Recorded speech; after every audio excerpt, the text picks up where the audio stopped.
Halo teman-teman, hari ini saya akan menjelaskan tugas penerapan teori memetik pada karya sastra novel Surat Kecil untuk Tuhan.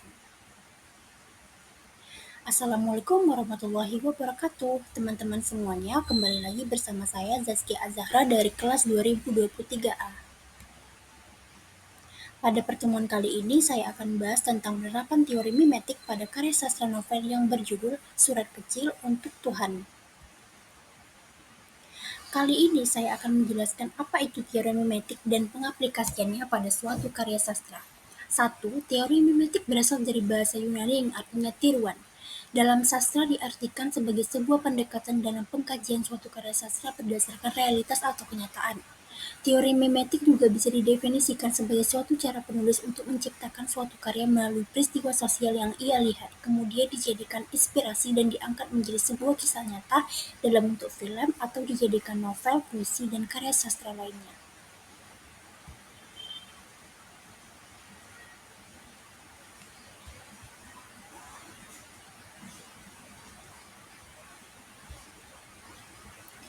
Siapa sajakah tokoh yang berpengaruh atau yang menciptakan pandangan tentang teori mimetik?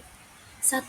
Plato dan Aristoteles. Kedua tokoh ini memiliki dua sudut pandang berbeda tentang teori mimetik. Menurut Plato, ia memandang karya sastra sebagai sesuatu yang memiliki nilai lebih rendah daripada karya tukang kayu, sedangkan Aristoteles memandang karya sastra sebagai sesuatu yang memiliki nilai lebih tinggi dari karya tukang kayu.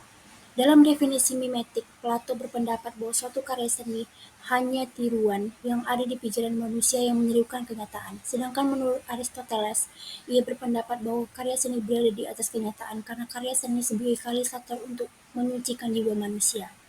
2. Menurut Abrams, pendekatan mimetik merupakan pendekatan estetis yang paling primitif. Dasar pertimbangannya adalah dunia pengalaman, yaitu karya sastra itu sendiri tidak bisa mewakili kenyataan yang sesungguhnya, melainkan hanya sebagai peniruan. Sekarang saya akan menjelaskan penerapannya pada karya novel yang berjudul Surat Kecil untuk Tuhan. 1. Pendekatan mimetik pada novel Surat Kecil untuk Tuhan dapat dikaji dengan permasalahan sosial, yaitu dalam novel ini menceritakan keprihatinan tokoh ayah kepada anaknya Keke. Masalah sosial lainnya yaitu 1. Seorang anak kecil yang menghina keadaannya. 2. Kepedulian sahabat-sahabatnya dengan tokoh Keke. Dan 3. Percintaan. 1. Ada seorang anak yang menghina keadaannya. Dalam novel Surat Kecil untuk Tuhan, digambarkan keadaan Keke seperti itu. Dia mempunyai wajah seperti monster. Ketika dia pergi ke toilet, dia melihat anak kecil sedang bermain-main sendirian. Keke langsung menghampiri anak kecil itu. Hal ini dapat dilihat dalam penggalan novel "Hai adik kecil, kok sendirian? Kabur dari kelas ya?" Lalu anak kecil itu menjawab, "Mama, wajah dia seperti monster." Ini tidak hanya terjadi di novel, tapi di kehidupan nyata. Ketika ada orang sakit yang membuatnya cacat, maka ia akan dihina orang lain. 2. Kepedulian sahabat-sahabatnya pada tokoh Keke.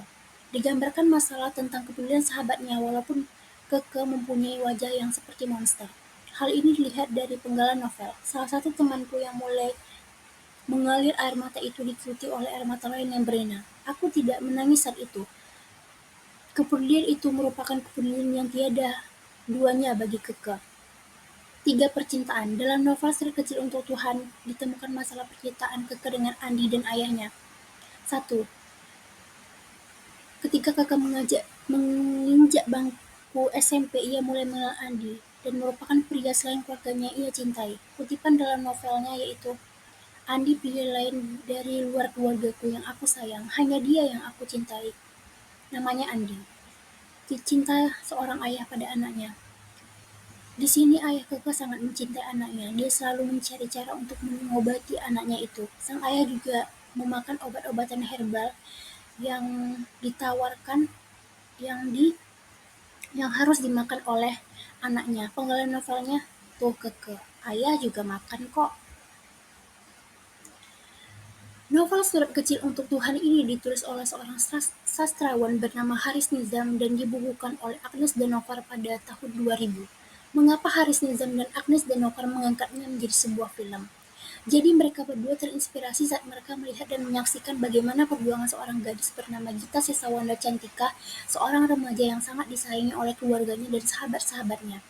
Dia adalah seorang anak yang cerdas dan berprestasi. Namun suatu hari penyakit ganas menimpanya. Namun ia masih tetap semangat dan berjuang agar bisa sembuh dari penyakit itu. Dukungan dari orang-orang yang ia sayangi membuat dia tidak takut akan hal yang akan terjadi nanti. Gadis yang bernama Gita itu hidup dengan penuh semangat, bahkan sampai nafas terakhirnya pun ia tetap tersenyum. Di sini Haris Nizam dan Agnes dan Novar pun akhirnya terketuk untuk mengangkat kisah hidup Gita Sesawanda Cantika menjadi sebuah novel dan film pada 2006.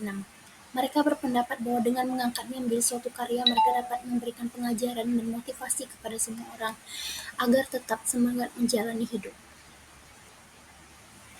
Jadi dapat disimpulkan bahwa novel Surat Kecil Untuk Tuhan ini merupakan sebuah kisah nyata yang menjadi inspirasi penulis Agnes de Novar dan Haris Nizam adalah tentang kisah kehidupan perjuangan anak remaja yang tetap semangat untuk hidup meski banyak cobaan yang menerpanya.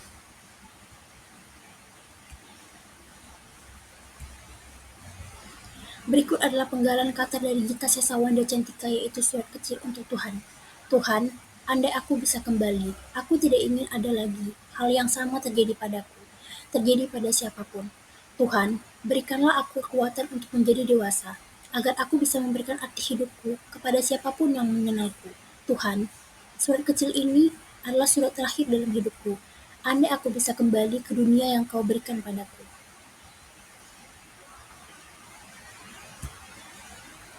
Baik, sekian yang dapat saya sampaikan pada materi kali ini. Saya akhiri dengan wabillahi taufik wal hidayah. Wassalamualaikum warahmatullahi wabarakatuh. Audio Jungle.